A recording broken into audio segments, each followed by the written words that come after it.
Ghana, near Accra. I'd like to ask you something about your own country, in particular how you think Ghana is getting on as an independent nation. Who'd like to answer that? I'll ask you a few words. There has been much talk about undemocratic methods in Ghana, especially in the foreign press. I think these things can be overstated. And I'm reminded now of what Lord Littleworth said in London before he came here, that foreigners will find it very difficult to understand Ghana by sitting back there and talking what they think they know.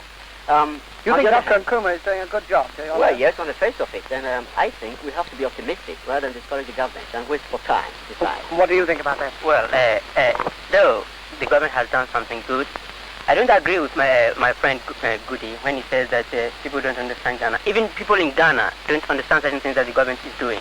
And what I should say is that we must take some of our own way of living and then build upon that.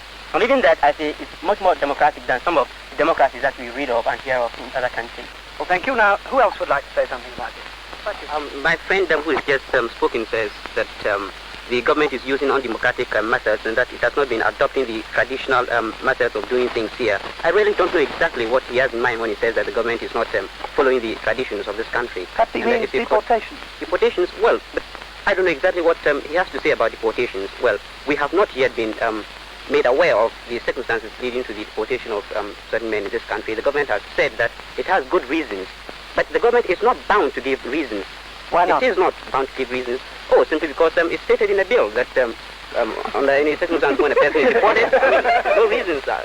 I mean, it's not compelled to give any reasons. Nobody is saying that the government action is right or wrong. What we are saying is this, that until reasons are given, we cannot make any pronouncement on them. And since they are not obliged to give reasons, we shouldn't lay our fingers on that and say anything at all we like about it. And that's of course what I say.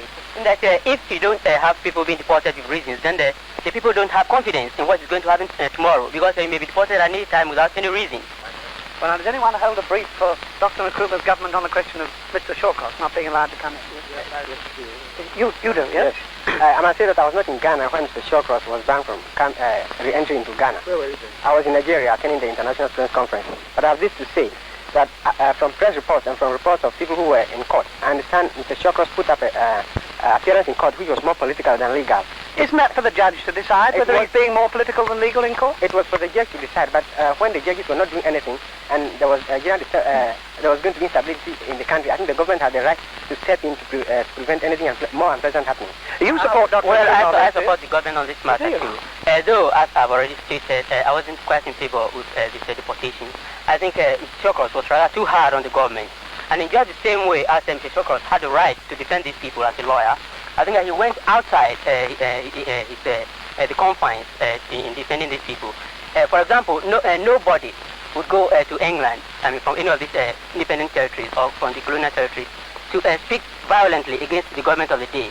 And this is the reason why I was